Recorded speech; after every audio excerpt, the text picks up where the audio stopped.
Hello everyone, welcome back to another video. It's Nathaniel from Chessit, and today I'm going to be analyzing yet another one of my tournament games, in which I created one of the strongest attacks of my life against the 1500 rated player. Stay tuned to learn some attacking tactics, and without further ado, let's get into it. Alright, so the game started with the standard e4, in which, as you guys know, I played the Caro-Kann, which is c6. So after c6, my opponent goes knight c3, I play d5, and theoretically you're supposed to go knight f3, but my opponent decides to capture, in which I capture gladly, and then my opponent goes d4. Here, I go knight f6. My opponent goes h3, limiting the scope of my bishop, and forces me to play bishop f5. My opponent then goes knight f3, and here, instead of playing e6 immediately, which I should have done, I decide to go with a6. Slight inaccuracy, my opponent plays bishop f4. This is all standard development, standard ideas in the Caro-Kann. We're getting pieces out, and now I finally play e6.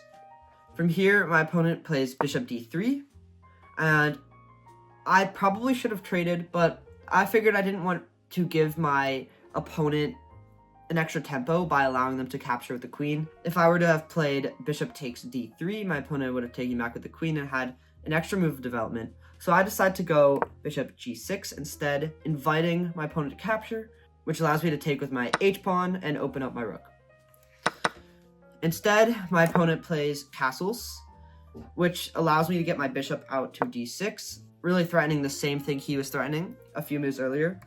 My opponent decides to play bishop g5, and here I saw a bit of trouble because I've realized that my queenside castle is less than ideal. My king would be exposed on the c8 square, and if I allow him to trade his bishop for my knight and then trade bishops, well, simply put it, one of these pawns, the h-pawn or the f-pawn, would have to take back on g6, and that would open up my king a bit more than I want to, or it would throw away the protection of this e6 pawn. So I decide to go ahead and trade bishops first. I play bishop takes d3. This is a bit of a waste of a tempo, as I could have played this a few moves earlier, which is what the computer recommended, but oh well. My opponent recaptures with the queen, and from here I go h6, inviting my opponent to capture once again. However, my opponent plays bishop h4, in which I castle. Now from here, my opponent plays rook f e1, starting to put pressure on my center, in which I continue developing, play knight d7, knight e5 is played. The idea is that if I capture with my knight, my opponent has d takes e5, forking both my knight and bishop. And if I capture with my bishop, then I've gotten rid of one of my main attacking pieces, as well as my opponent will be able to convert this into an endgame in which he'll have a bishop most likely for my knight, which is winning, usually. Instead, I decide to go queen c7, putting more pressure on this e5 square. My opponent plays bishop g3, defending it, in response to which I decide to play rook a c8, taking advantage of the one open file that I have, potentially threatening this knight later. My opponent goes a4, a bit of a mistake. He sees that I was trying to maybe move my bishop, kicking this knight out and then winning this pawn, but the move's a bit too passive. In response though, I make a positional blunder. I decide to go knight h7. The idea is to cycle my knight to g5 and then take an outpost on e4, much as his knight is doing on e5. However, this was the wrong knight to move, as playing a knight b6 allows me to either A, in the future, cycle my knight to a4, putting pressure on this b2 pawn as well as putting pressure on his knight, or alternatively cycle my knight to c4, threatening to remove his knight, which is outposted on e5. Anyways, wrong idea, but it ends up working out later. My opponent plays rook a d1. From here, I could see that this move was a bit too passive. The idea, I guess, is that you're doubling up pieces on this d-file, defending this pawn on d4. However, this pawn really doesn't need defending. I'm not attacking it at all. And either way, this file is completely closed. And with this knowledge, I decided to actually capture his knight on e5, just getting rid of that nuisance of an outpost and arguing that my knight, which is about to move to g5, is going to be stronger than his knight, which is under heavy pressure on the c file. Now, My opponent decides to capture back with the pawn. And from here, I was considering a fun tactic before I show you my actual move, which is bishop takes a3. The idea is that after b takes a3, I would have knight takes c3, forking this pawn, and his queen. And obviously, I'd be winning a pawn in this position and most likely winning the game. However, my opponent has this brilliant idea. Knight takes d5, in which it invites a trade, and eventually will be equal once again. So, seeing this, I decided to play bishop c5. I noticed that this specific diagonal could be very helpful to gain access to in the future, especially since I realized that I could be able to deter his bishop from the defense with my knight. So knowing this, I decide to, after my opponent moves back to c1, for example, which is a waste of a tempo, play b5. The engine says that it likes rook f d8 much better. I guess the reasoning is that it allows me to push this pawn to d4, considering he just moved his rook away. However, I was looking at this position and I noticed that I could easily cycle my queen to b6, to a7, and I'd have a nice lineup on this diagonal, which is exactly what I do after my opponent plays knight a2. Now from here, queen f3 is played, and now is where the real attack starts to come in. I'm thinking about, okay, how do I add more pressure to this f2 pawn?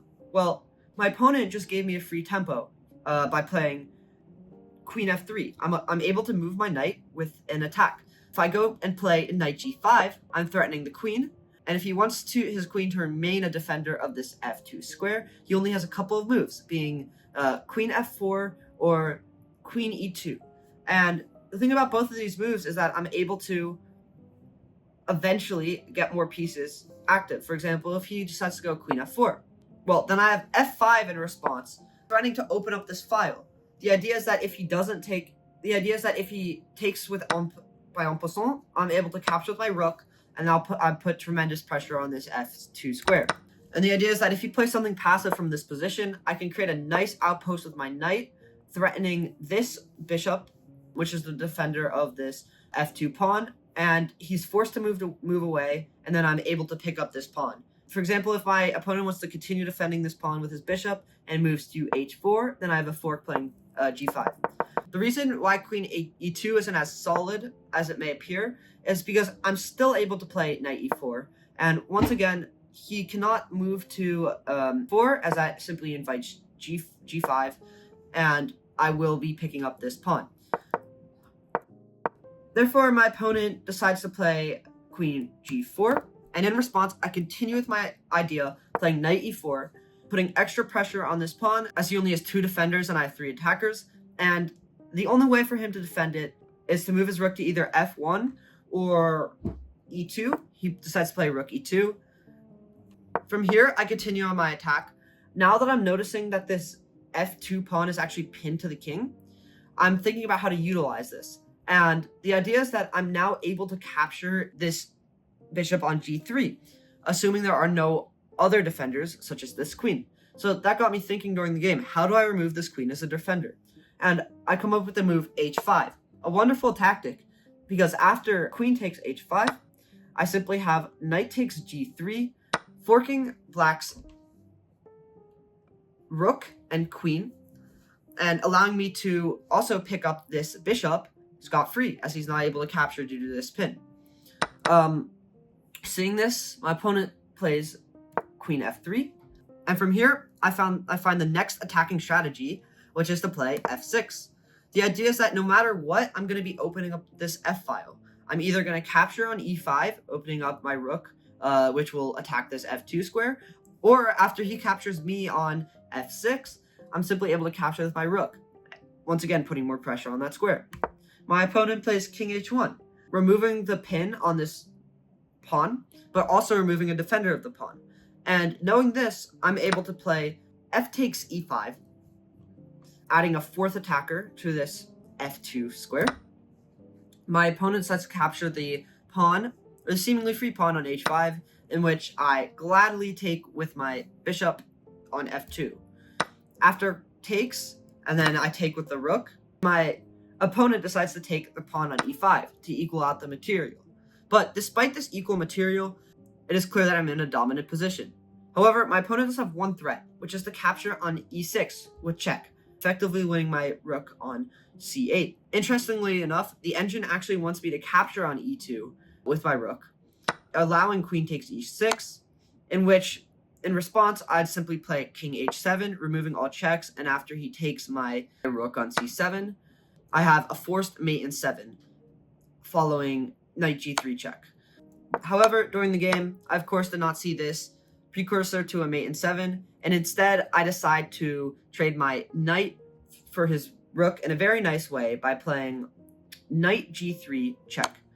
This, for one, puts my opponent in check, ensuring that he's not allowed to capture on e6, forking my king and rook, and also prevents him from capturing my rook on f2, once again for the same reason.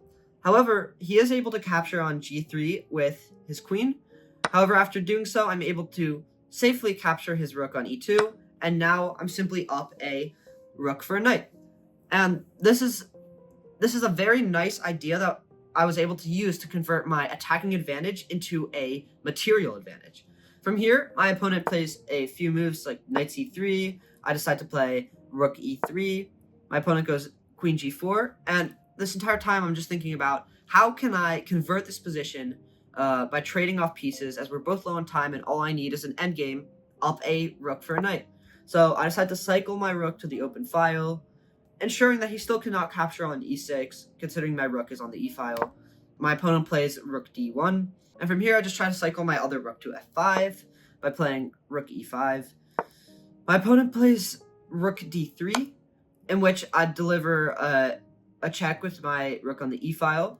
My opponent's now forced to play king h2, and from here I enter in with my queen, which has remained on this diagonal, exerting pressure for the past 25-ish moves. I play queen g1 check, forcing white's king to come to g3, in which I have a nice converting idea. Rook e3 check, my opponent takes, I take back with check, and now my opponent is essentially forced to trade queens after king h2, queen f4 check, and now, of course, we are going to be trading queens.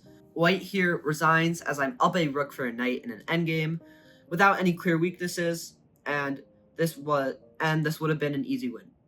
Now, if you guys enjoyed this video or learned any tactics or attacking ideas, please be sure to like, comment, and subscribe.